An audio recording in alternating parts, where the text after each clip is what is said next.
La foi, ce n'est pas être bête. L'Esprit de Dieu peut être là et ta vie ne change pas.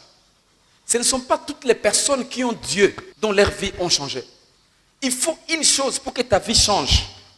L'Esprit attend quelque chose en toi. Tu es né de nouveau, tu es sauvé, gloire à Dieu. Mais l'Esprit attend une chose. Regarde cette chose-là en bas. Verset 3. Là, il me dit quoi? Dieu. Répétons ensemble. Dieu. Lui, il est Dieu. Pourquoi il a dit?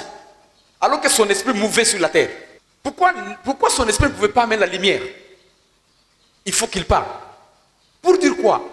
La foi, pour transformer les choses, il te faut une parole. Un exemple pratique. Des églises là où on concentre seulement sur le ciel, tu vois quelle catégorie de gens se trouvent là-bas? Parce qu'il n'y a pas la parole pour transformer la terre. Alors que Jésus, laissez-moi vous dire, le ciel n'a pas été créé pour l'homme.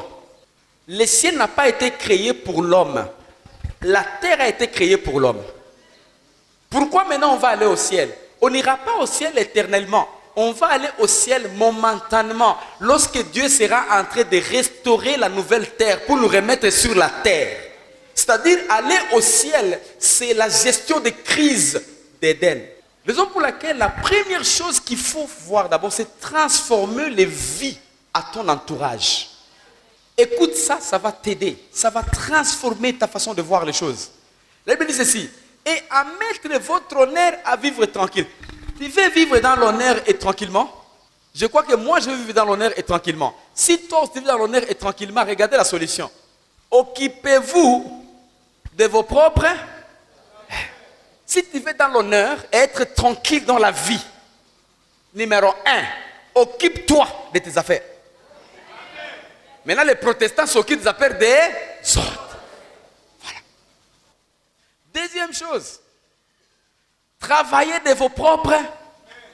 La personne que tu ne dois pas aider, c'est la personne qui ne veut pas être aidée par Dieu. Si tu ne peux pas obéir à la parole de Dieu, si la façon de trouver l'argent, je ne peux pas t'aider. La Bible dit, tes mains là doivent produire de l'argent. Et si tu ne peux pas produire, je ne peux pas t'aider. Romains 4, 19 dit, mais Abraham le dit qu'il n'a pas faibli dans la foi. Donc on peut faiblir dans la foi. Et c'est visible quand on parle. Beaucoup de gens veulent des choses tic-tac. Dieu n'est pas Banque Lambert. Dieu n'est pas tic-tac.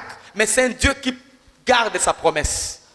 Il nous a dit, nous ne serons pas des quais, nous serons des têtes. Et je vous dis, vous serez la tête. Ça prendra du temps, mais vous serez la tête. Il a dit que celui qui a servi, ses enfants ne mourront jamais de faim. Jamais de faim. Et ça sera ainsi dans la vie de tes enfants au nom de Jésus. Quelle est la parole en toi? Tu as quelle parole sur laquelle tu marches? Dans les finances, dans les relations, dans le travail. Est-ce que tu as quelle parole? Si tu n'as pas la parole, laisse-moi donner la parole de Dieu. La parole dit, tu seras la tête et non la queue au nom de Jésus. Si tu n'as pas la parole dit ceci.